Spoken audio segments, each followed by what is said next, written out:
My name is Caleb, and what I'm about to share is a continuation of a nightmare I hope to leave behind. The night I fled from the witch's cabin. I thought I had escaped her clutches, but the haunting presence I felt that night followed me home. The terror didn't end when I crossed the threshold of my apartment. In fact, it seemed to grow stronger. Even in the comfort of my bed, I couldn't shake the feeling that her gaze was still upon me, cold and unrelenting. It was as though a part of her had latched onto me, a shadow that refused to let go. When I returned to my daily routine, I expected life to return to normal, but it didn't.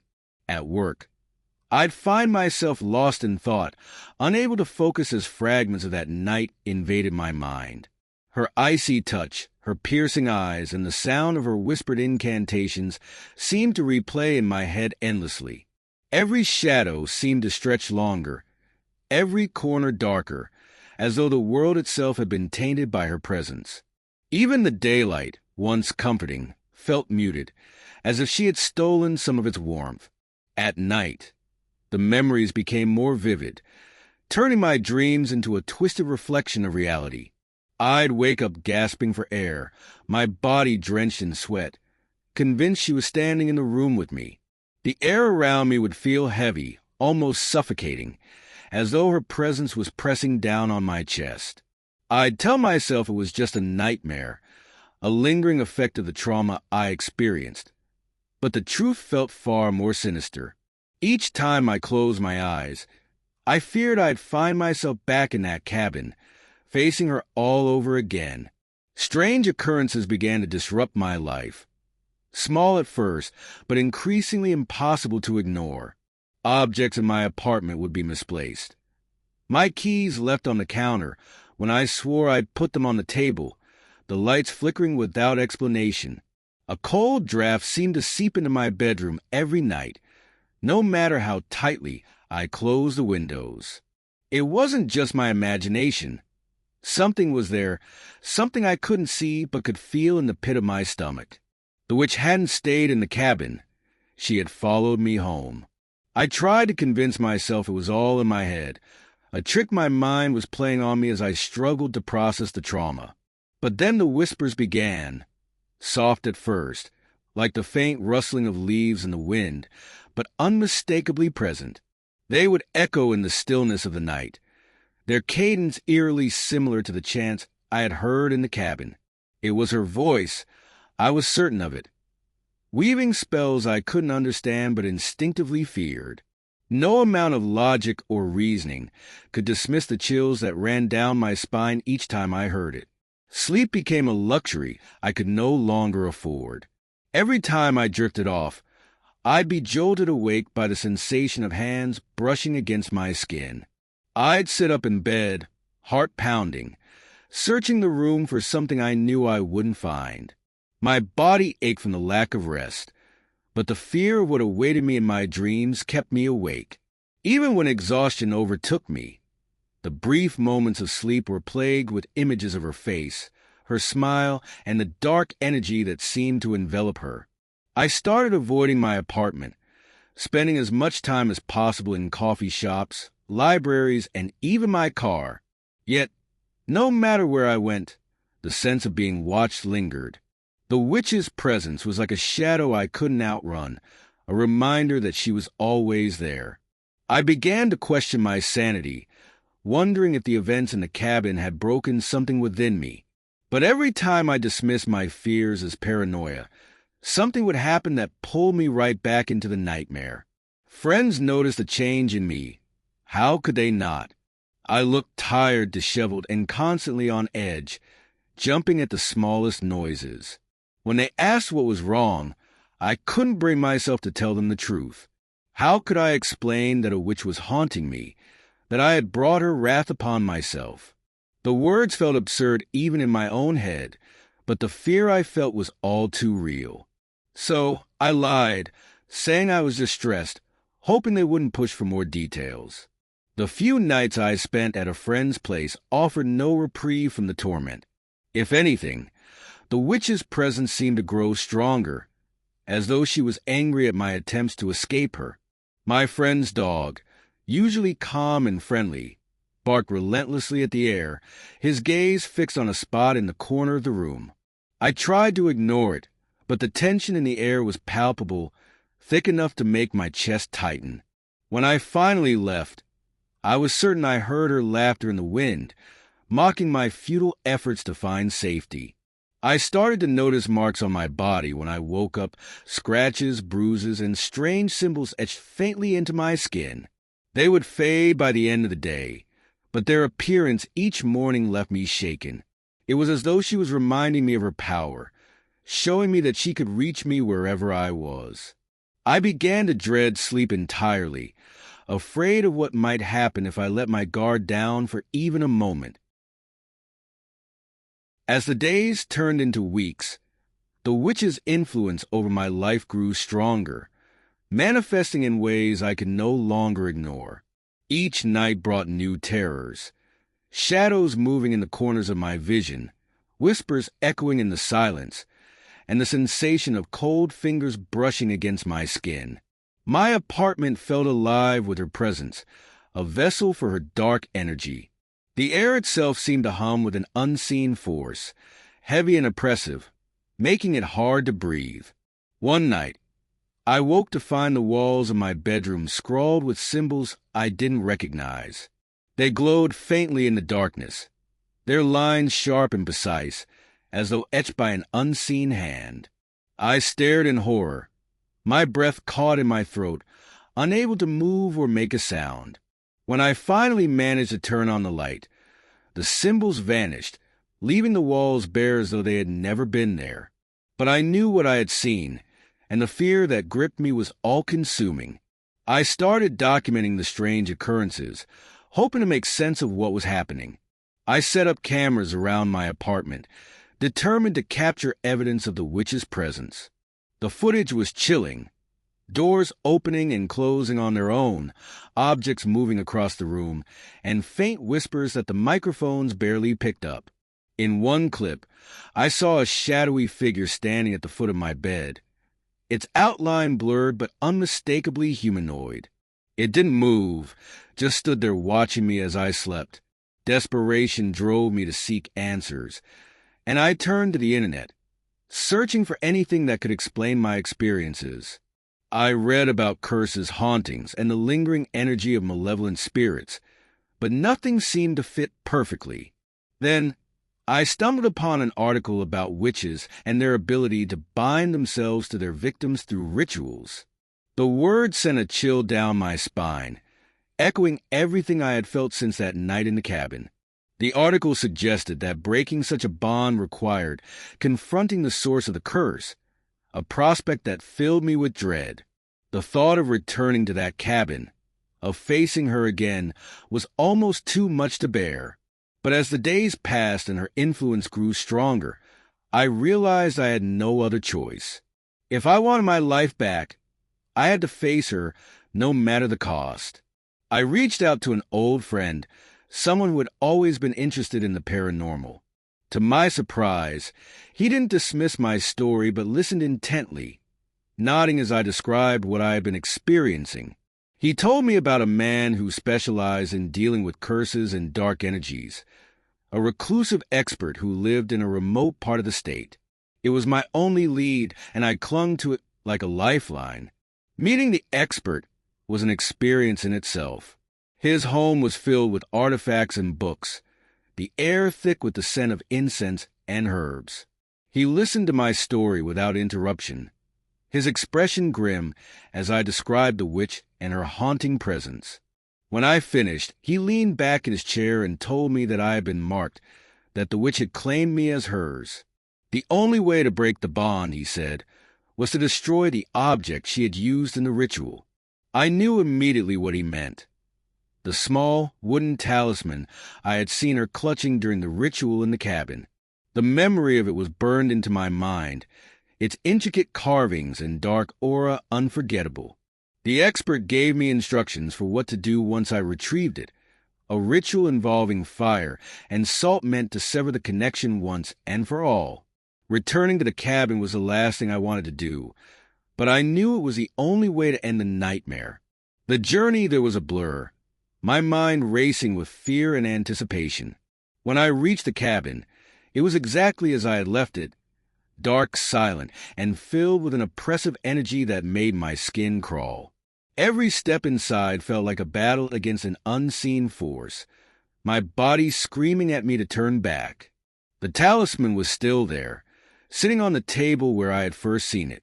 As I reached for it, a gust of wind swept through the cabin, extinguishing the small flashlight I had brought with me. In the darkness, I felt her presence, stronger than ever, her laughter echoing around me. It was a sound that froze me in place, every instinct telling me to run. Somehow, I found the strength to grab the talisman and flee the cabin, her laughter following me into the night. When I reached the safety of my car, I lit the talisman on fire, sprinkling the salt over it as the expert had instructed. The flames burned unnaturally bright, consuming the wood until it was nothing but ash. For the first time in weeks, the oppressive weight lifted, the air around me feeling lighter and cleaner. I sat in my car, shaking and crying, the realization that it was finally over washing over me.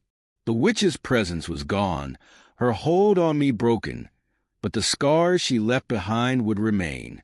The drive back home felt surreal, as though I had emerged from a long, dark tunnel into the light. The air seemed fresher, the world more vibrant, and for the first time in weeks, I felt a glimmer of hope. But even as I tried to convince myself that the nightmare was over, a lingering unease remained. The memory of her laughter, so cold and mocking, replayed in my mind, a reminder of how close I had come to losing myself to her. When I reached my apartment, the atmosphere was noticeably different. The oppressive heaviness that had plagued me was gone, replaced by a calm I hadn't felt in weeks. I walked from room to room, half expecting to find some lingering trace of her, but there was nothing.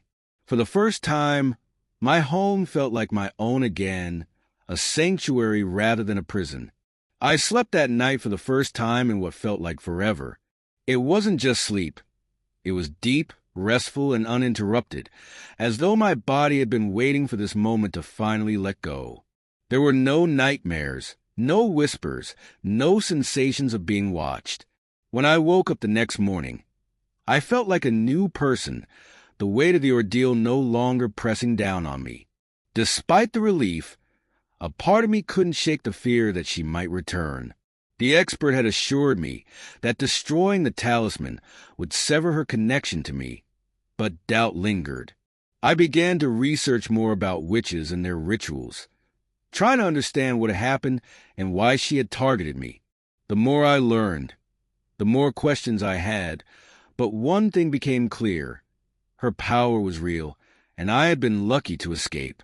I also started to reflect on how my own actions might have led to this nightmare. Perhaps my curiosity had drawn me into something I wasn't prepared for, or maybe my skepticism had blinded me to the dangers. Either way, I realized that some things are better left alone, that not every mystery is meant to be unraveled. The world is full of forces we don't understand, and I had learned that lesson the hard way. In the weeks that followed, I worked to rebuild my life, focusing on the things that brought me joy and peace. I reconnected with friends, took up hobbies I had neglected, and tried to put the experience behind me. But no matter how much time passed, the memory of that night in the cabin lingered.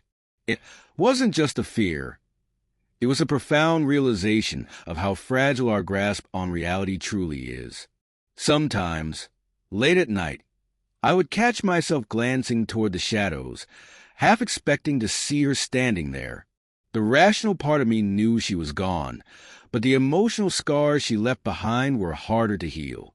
I began to see a therapist, hoping to make sense of my experiences and find closure. Talking about it helped, though there were parts of the story I couldn't bring myself to share, even with them. One day, while cleaning out my apartment, I found something that sent a chill down my spine, a small fragment of the talisman, hidden beneath a pile of papers on my desk. I stared at it, frozen, the room suddenly feeling colder. Had I missed it during the ritual? Or was it something she had left behind? A final reminder of her power? I didn't know, and I wasn't sure I wanted to. I took the fragment to the expert, who examined it with a furrowed brow.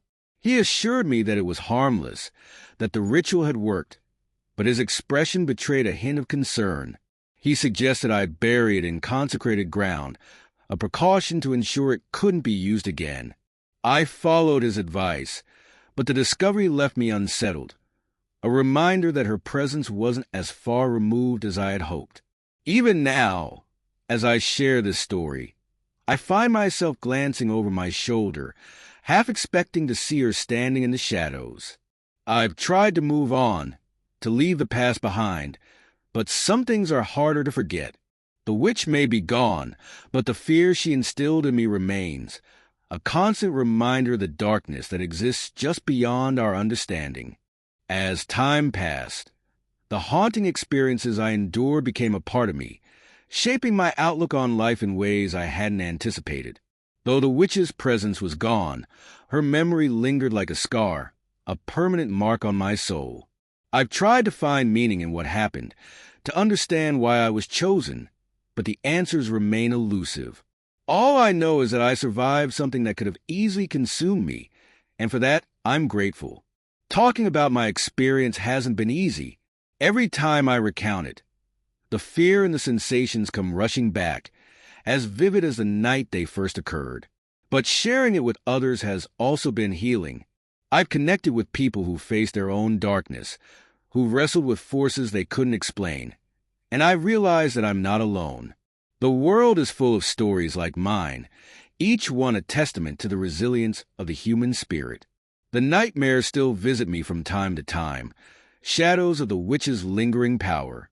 In those moments, I remind myself that I broke her hold, that her curse no longer controls me. It's a small comfort, but one that helps me push through the fear. The nights are no longer as terrifying as they once were, though they still carry a weight, a reminder of the battle I fought and won. I've taken steps to protect myself from ever experiencing something like this again. I've learned about the importance of boundaries, of respecting forces I don't understand, and of trusting my instincts. The world is full of mysteries, and while some are worth exploring, others are better left untouched. It's a hard lesson, but one I'll carry with me for the rest of my life. This ordeal has also taught me to value the people in my life. My friends and family, though unaware of the full extent of my struggles, have been a source of comfort and stability. Their support reminded me that even in the darkest times, we are never truly alone. It's a lesson I hold on to tightly, a beacon of light in the shadows that sometimes threaten to overwhelm me. As I move forward, I've decided to channel my experience into something positive. I've started writing about what happened, hoping to raise awareness about the unseen forces that can affect our lives. It's not about scaring people, but about reminding them to be cautious, to trust their instincts, and to respect the unknown. If my story can help even one person avoid a similar fate, then it will have been worth it. The witch may have been a part of my past, but she no longer defines my future. I reclaim my life, piece by piece, finding joy in the little things I once took for granted. A sunrise, a conversation, a quiet moment of peace. These are the things that matter, the things that remind me of what it means to be alive. Every now and then, I feel a pang of fear, a fleeting moment of doubt that she might return. But I refuse to let that fear control me. I've faced her once, and I know I'm strong enough to face her again if I have to. Fear is powerful, but it's not invincible. I've learned that courage isn't the absence of fear, but the decision to keep going despite it. As I sit here, reflecting on everything that's happened, I'm struck by how much I've changed. I'm not the same person I was before that night in the cabin. I'm stronger, wiser, and more attuned to the world around me. The experience tested me in ways I never imagined, but it also revealed a resilience I didn't know I had. To anyone reading this who might be facing their own darkness, I want you to know that you're not alone. The journey may be hard, and the fear may feel insurmountable, but there is always a way forward. Hold on to hope, lean on those you trust, and remember that you are stronger than you think. If I can face my nightmare and come out on the other side, so can you. The story of the witch is one I'll carry with me forever, a reminder of the fragility of our reality and the strength we possess to endure. It's a chapter in my life, but it's not the whole book. I've turned the page, ready to write the next chapter, one filled with hope, growth, and the promise of a brighter future.